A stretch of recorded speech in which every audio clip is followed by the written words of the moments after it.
గీ మల్లిగాంధీ చూడాలి మీరు. ఖమ్మంలో వెలుగుమట్ల అనేటువంటి విలేజ్లో ఎవరైతే బాధితులను ఇంట్లోంచి గెంటి వేసి ఇళ్లను నేలమట్టం చేసిందో ప్రభుత్వం, అదే చోట అదే బాధితులకు నిన్న ఇంటి పట్టాల పంపిణీ కార్యక్రమం చేయించడం జరిగింది. నిన్న ఖమ్మం కలెక్టరేట్లో జరిగినటువంటి ప్రోగ్రాంలో లబ్ధిదారులకు పట్టాలు స్వయంగా నేనే అందించడం జరిగింది. ఆ రోజు ఏదైతే ఖమ్మంకు వెళ్ళి ఖమ్మంలో బాధితుల పక్షాన నిలబడి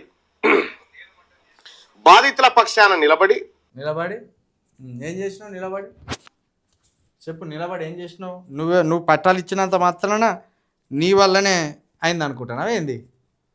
తమ్మి మత్తేసు ఎట్టున్నా చూడు, మన చెంపలు మొత్తం ఎక్కడికక్కడికి వెంచి వెలుగుమట్లలో పోరాటం చేసింది నువ్వా? వెలుగుమట్ల పట్టాలు నువ్వు వంచినవు. ఎందుకంటే నువ్వు కోదండరామరెడ్డి అసొంటివి. కోదండరామరెడ్డి కొత్త పార్టీ పెట్టుకొని కాంగ్రెస్కు బత్తాసు పలుకుతా అంటాడు.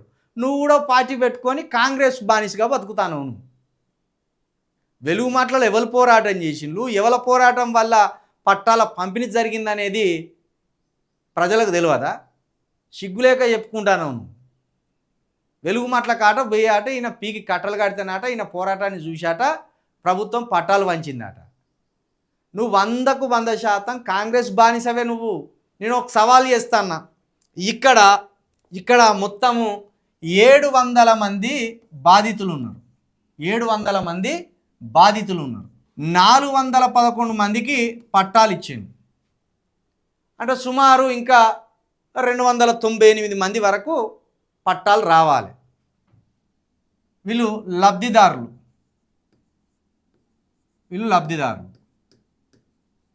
వీళ్ళు బాధితులు.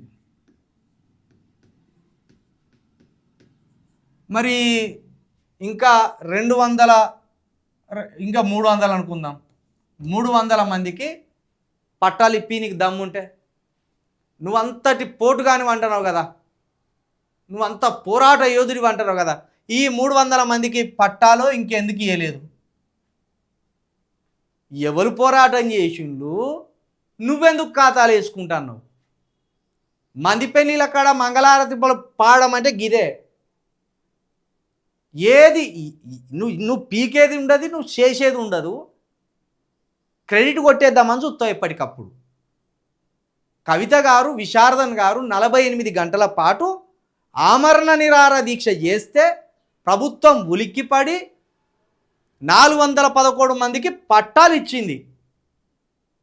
నువ్వు ఇంకా నీ లాగుజారే మాట చెప్పాను. ఒకటి ఫ్యాక్ట్ ఫైండింగ్ కమిటీ అని కూడా ఒకటి వేషులు కవిత గారు.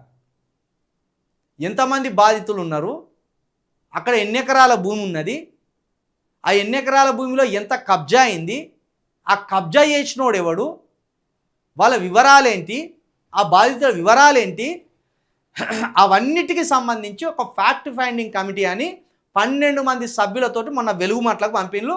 అందులో నివ్వరపోయే నిజాలను తీసుకొని కమిటీ సభ్యులు హైదరాబాద్కు వచ్చింది. నీకు దమ్ముంటే నువ్వు ఏ కాంగ్రెస్ పార్టీ నుండి అయితే గెలిచినవో, ఇప్పుడు అదే కాంగ్రెస్ పార్టీలో ఉన్న ఒక మంత్రి అందులో 30 ఎకరాలను కబ్జా పెట్టిండు. 30 ఎకరాలను కబ్జా పెట్టిండు. దీని మీద కొట్లాడి నీకు దమ్ముంటే. నువ్వు తీస్మార్ ఖాన్ అంటావు కదా, నువ్వు మునగానివని చెప్పుకుంటావు కదా, తిన్మార్ మల్లన్న నువ్వు మునగానివని చెప్పుకుంటావు కదా. ఈ 30 ఎకరాలను ఒక మంత్రి కబ్జా పెట్టిండు. అక్కడ విల్లాలు కట్టిండు. ఒక్కొక్క విల్లా ₹1 కోటి పైన ఉన్నది. ఇది మొత్తం 62 ఎకరాల భూమి. ఇది మొత్తం వెలుగుమట్ల 62 ఎకరాల భూమి. ఈ 62 ఎకరాల భూమిలో 30 ఎకరాలను మాజీ తాజా మంత్రి ఒకరు కబ్జా పెట్టిండు. ఇప్పుడు ఆ మంత్రే నువ్వు ఆ జిల్లాకు సంబంధించిన ఎమ్మెల్సీవే నువ్వు కూడా. ఎందుకంటే 3 జిల్లాలకు సంబంధించి ఎమ్మెల్సీవి కదా నువ్వు. అందులో ఒక ఖమ్మం సంబంధించిన ఒక మంత్రి 30 ఎకరాల భూమిని వెలుగుమట్లలో కబ్జా పెట్టిండు. దీని మీద పోరాడు నువ్వు దమ్ముంటే. పట్టాలు నేనే ఇచ్చొచ్చినా, నేనే మొత్తం పీకి కట్టలు కట్టొచ్చినా అని చెప్తాను కదా. నీకు దమ్ముంటే ఆ 30 ఎకరాల మీద కొట్లాడు. ఆ 30 ఎకరాల మీద కూడా మేము కొట్లాడడానికి సిద్ధంగా ఉన్నాం. ఆ మంత్రి ఎవరు, ఆ 30 ఎకరాలు ఎట్లా కబ్జా పెట్టిండు, ఆ 62 ఎకరాల భూమిని ఎవరు దానం ఇచ్చిండు, ఆ దానం ఇచ్చిన భూమి భూదాన్ ట్రస్ట్ కింద ఉంటే దాంట్లో పందికొక్కుల్లాగా చొరబడ్డ వాళ్ళు ఎవరు, చొరబడి ఈ 30 ఎకరాలను ఎట్లా కబ్జా చేసిండు అనేది మొత్తం ఆధారాలతోటి సహా బయటికి తీసి ఆ మంత్రులను, ఆ మంత్రులకు సంబంధించిన వ్యక్తులను బయటికి గుంజబోతున్నాం. నీకు దమ్ముంటే గదాని మీద ఫైటింగ్కి రా. అన్ని దొంగ మాటలు మాట్లాడుకుంటూ, బ్రోకర్ మాటలు మాట్లాడుకుంటూ, చాతగాని మాటలు మాట్లాడుకుంటూ ఎవరి ఘనతనైనా తన ఘనతరగే చెప్పుకుంటాడు ఈ ఏతుల పోషెట్టి. ఏతుల పోషెట్టి మాటలు మారు. ఏతుల పోషెట్టి వెలుగుమట్టలో పోరాటం చేసింది కవిత గారు, విశారదన్ మహారాజ్ గారు, మేము. అక్కడ పోలీసు వారి చేత దెబ్బలు తిన్నది మేము, అక్కడ అరెస్టులు అయ్యింది మేము, పోలీస్ స్టేషన్లో 7-8 గంటల పాటు నిర్బంధానికి గురైంది మేము, 24 గంటలకు పైగా వెలుగుమట్లలో బాధితులతోటి నిరాహార దీక్షకు కూర్చున్నది మేము. అక్కడ పోలీసులు అరెస్ట్ చేసిన తర్వాత ఖమ్మం నుంచి హైదరాబాద్కు తరలించిన తర్వాత కూడా ఆమరణ నిరాహార దీక్షను కంటిన్యూ చేసింది కవిత గారు, విశారదన్ గారు. దాంట్లో నీదెక్కడిది ఉన్నది? దాంట్లో నువ్వు బీకింది ఏమున్నది? ఓ జోకర్ లెక్క ఉరికినో ఆడ ఆ మంత్రుల పక్కన కూర్చున్నో పట్టాలు నేను పంపిణీ చేసిన అని చెప్పుకుంటున్నావు సిగ్గు లేకుండా.